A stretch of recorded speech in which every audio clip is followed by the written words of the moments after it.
स्वागत है स्टूडेंट, हमारे चैनल पर हम आपके लिए लेकर आए हैं क्विज अभ्यास कक्षा 7 का, जो कि आपके सप्ताह 10 का दिया गया है और दिनांक 3 सितंबर 2022 को डाला गया है।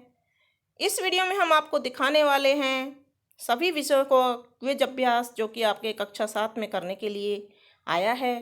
तो स्टूडेंट्स, आपको ये क्विज अभ्यास ज़रूर करना है और हर शनिवार को नया क्विज अभ्यास आता है, वो भी आपको करते रहना है। तो सबसे पहले हम देखने जा रहे हैं मैथ्स विषय का क्विज अभ्यास। पहला प्रश्न है, हल करें।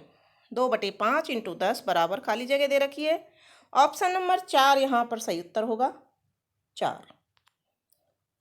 प्रश्न नंबर 2 है, हल करें। 1/7 × 7/9 गुणा करने पर आंसर आएगा ऑप्शन नंबर 2, 1/9। प्रश्न नंबर 3, 1/4 को दशमलव भिन्न में बदलिए।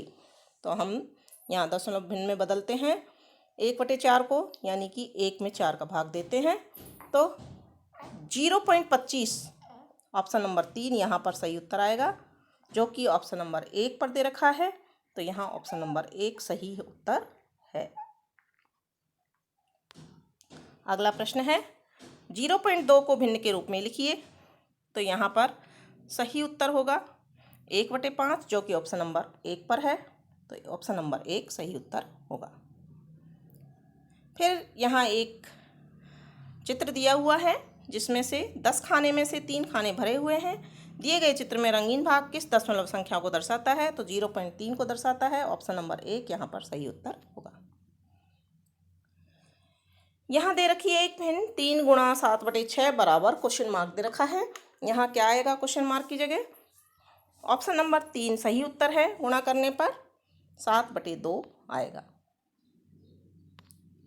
अगला प्रश्न है, हल करें। 4/9 × 5 से 1/4। यहाँ हम इसको हल करेंगे तो हमारे पास उत्तर आएगा ऑप्शन नंबर 3।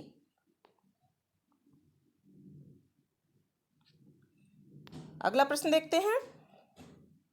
2 से 3/4 भाग 3 से 11/4 बराबर क्वेश्चन मार्क दे रखा है। यहाँ क्या आएगा?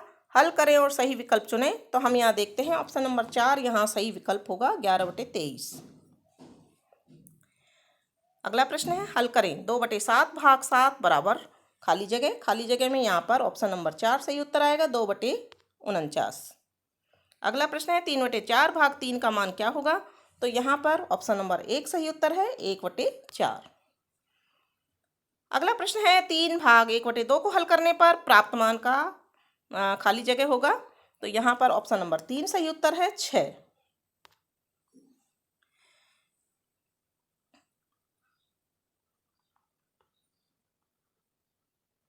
फिर है अगला प्रश्न, 3 भाग 1/2 को हल करने पर प्राप्त मान होगा।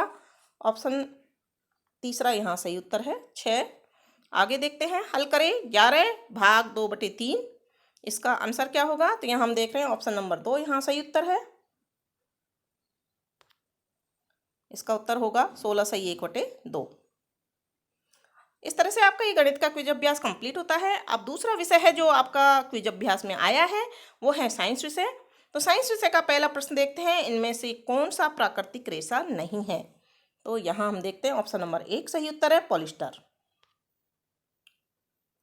इनमें से कौन से तंतु प्रोटीन से बने होते हैं? तो ऑप्शन नंबर 2 सही उत्तर होगा, रेशम तंतु।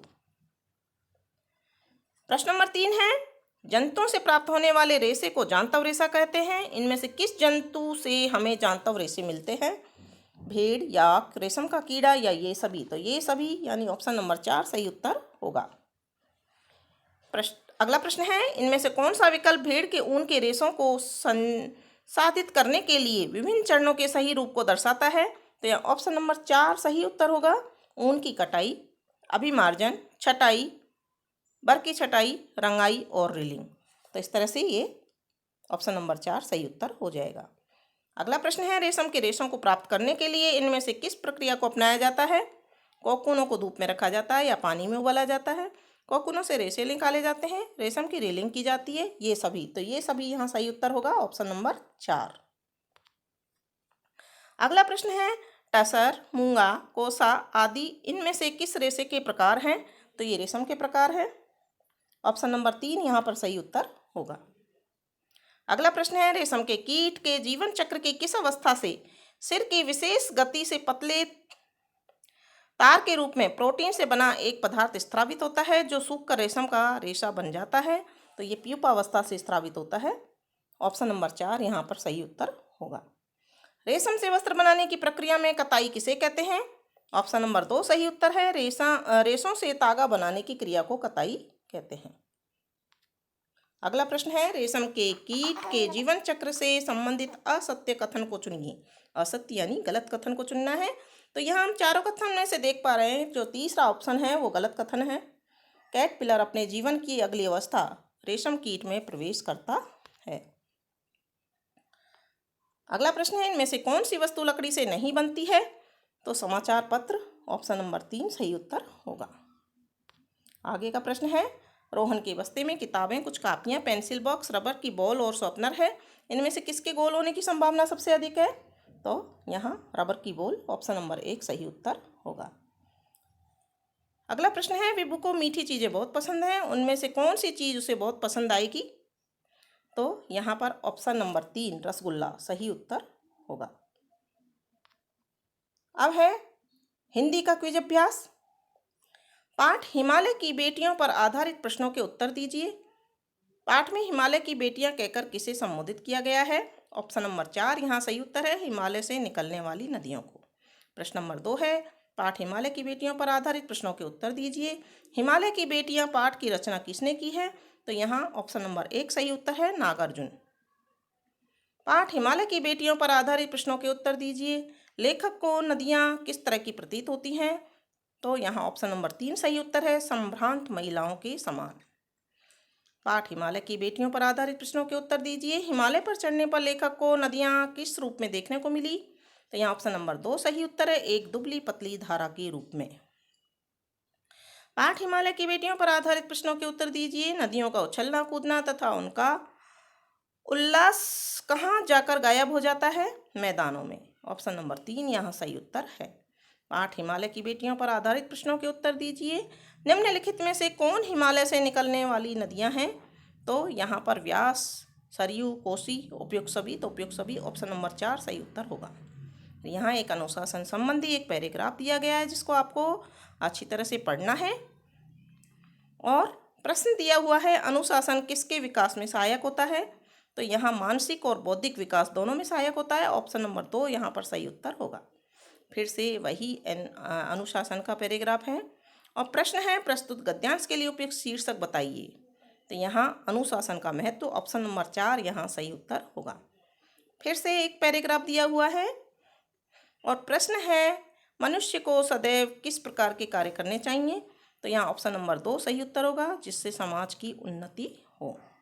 फिर से पैराग्राफ दिया हुआ है जिसको आपको पढ़ना है और प्रश्न है, उन्नति शब्द के विलोम रूप से गद्यांश में किस शब्द का प्रयोग किया गया है? तो यहाँ अवनति का प्रयोग किया गया है, जो कि ऑप्शन नंबर 4 पर सही उत्तर है। फिर से वही पैराग्राफ है, संसार के महापुरुषों ने किन भावनाओं को अपनाकर समाज को उन्नत किया है? तो ऑप्शन नंबर 3 सही उत्तर है, सदाचार और सेवा भाव। इस तरह से आपका ये हिंदी विषय का क्विज अभ्यास भी पूरा होता है। तो इस वीडियो में हमने देखे हैं गणित विषय का क्विज अभ्यास, विज्ञान विषय का क्विज अभ्यास और हिंदी विषय का क्विज अभ्यास। और इसी तरह के क्विज अभ्यास देखने के लिए हम आपको लाते रहेंगे आगे के वीडियो। तो स्टूडेंट्स, यदि आपने हमारे चैनल को सब्सक्राइब नहीं किया है तो सब्सक्राइब अवश्य कर लें, ताकि आपको नए नए वीडियो समय समय पर मिलते रहें। और वीडियो को पूरा देखने के लिए धन्यवाद।